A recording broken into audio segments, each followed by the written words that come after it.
Hello and welcome to Wanies Academy. Today we're going to be discussing pronouns. Now, these are the objectives of this lesson. The first is to define what a pronoun is. The second is to list and explain the different types of pronouns we have. The third is to identify pronouns in sentences. And the fourth is to be able to use pronouns correctly in your own sentences. So let's jump straight into what pronouns are. Now, pronoun or a pronoun is a word that takes the place of a noun. We use pronouns to avoid repeating the same nouns over and over again. So in a sentence now, a noun, remember, a noun is the name of an animal, a place, an object, it's a naming word. So in a sentence, instead of repeating the same noun in the same sentence, we use pronouns to refer back to the noun. So these are some examples of pronouns we have. The first, Jane is tired. She is resting. The books are new. They are on the table. Now, she is a personal pronoun that refers back to Jane. She is also Jane, but then instead of using Jane again after the full stop, we use she to show continuity and to not create a situation where the sentence is imbalanced. The second, the books are new. They are on the table. They is a general pronoun that refers to the group of books. Instead of saying the books are new, the books are on the table, the books are this, the books are that, we use they to represent the books. Other examples could be, for example, we can say David is tired. He wants to sleep. Now, instead of saying David is tired, David wants to sleep, we just say David is tired, he wants to sleep. That's an example of how pronouns help us in sentences. So these are types of pronouns we have. The first is personal pronouns. Now, these refer to specific people or things. Examples include I, you, he, she, it, we, they. I am happy. They are going home. She is happy. She will go home today. An example, to use a personal pronoun in a sentence, we can look at an example as such. John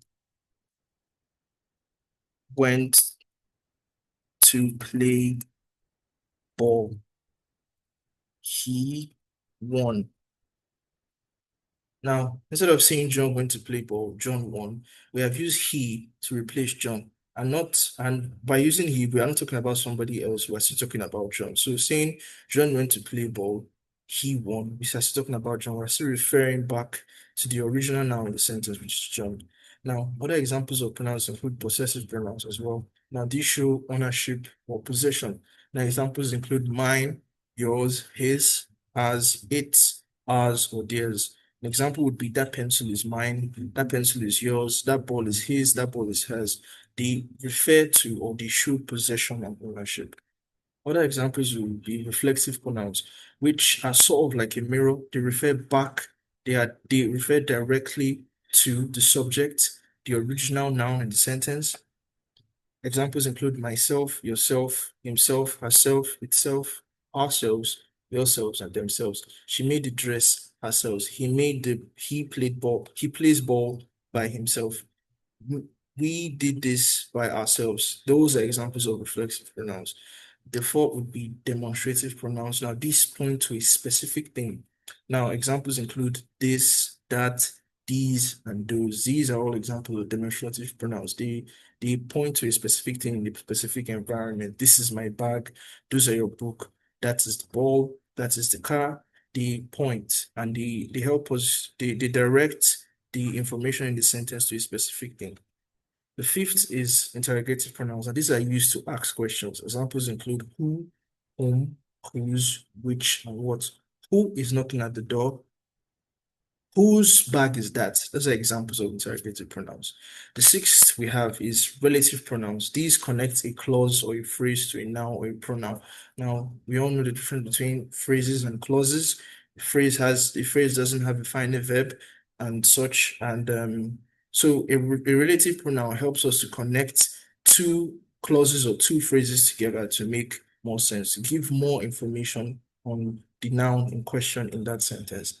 Indefinite pronouns refer to people or things in a general way. Examples may include someone, anyone, everyone, nobody, anything, each, and all.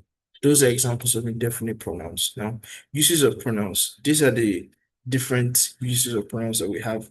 The first is to avoid repeating nouns. For example, Ada is smart. She loves to read. She gives us an opportunity to not repeat the same sentence, which would give that sentence, it would take away the structure and it would look very, very, very disorganized. The second is to make writing smooth and easy to understand. Pronouns give us more information. They help us refer back to the subject. So in a big body of work where you talk about a singular subject, instead of repeating the same name, repeating the same person, pronouns help us to give us a single word, a single word that is designated that we can use to refer to the original subject in the sentence. Pronouns are also used to show ownerships and relationships. They're also used to point out, to ask something, demonstrative pronouns, and they also refer back to the subject. So, okay, thank you so much. We've come to the end of our class. I hope you learned something, and please do not forget to hit the like and subscribe button as we have many more videos for you. And thank you and bye for now.